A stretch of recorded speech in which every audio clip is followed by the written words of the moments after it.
আজ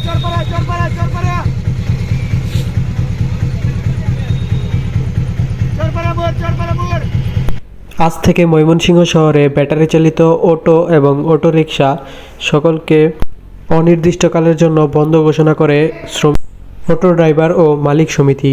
তো দেখা যাক এখন ময়মনসিংহের কী পরিস্থিতি। তো ভিডিওটা সম্পূর্ণ দেখতে থাকুন।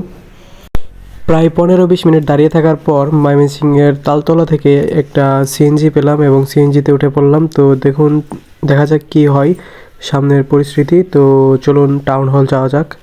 তো দেখতে পাচ্ছেন অল্প অল্প মানে দু একটা রিক্সা চলছে, তো কিন্তু একটা অটো দেখি নাই যে অটো চলতে। তো সম্পূর্ণ ভিডিওটি দেখতে থাকুন।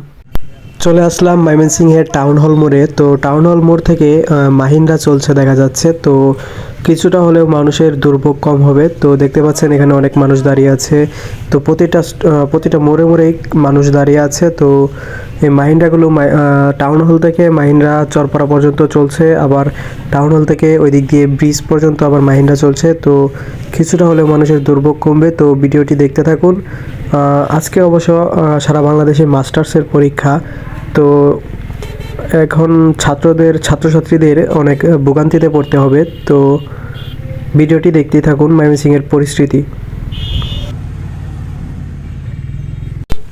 এখানে চলে আসলাম ময়মনসিংহের জিলা স্কুল মোড়ে। তো এখানে দেখতে পাচ্ছেন কিছুটা হলেও অল্প কিছু করে রিক্সা কিন্তু চলছে, কিন্তু এখন পর্যন্ত কোনো অটোকে আমি দেখতে পাই নাই যে অটো চলতে। কিন্তু রিক্সা তাদের চলছে কিছু কিছু, অল্প অল্প কিছু, আর মাহিন্দ্রা চলছে। তো আপনারা যারা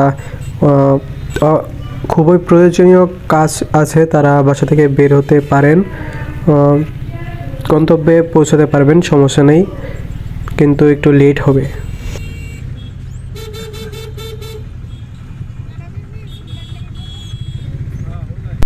আর এই হচ্ছে ময়মনসিংহের নতুন বাজার মোড়ের চিত্র। তো দেখতে থাকুন।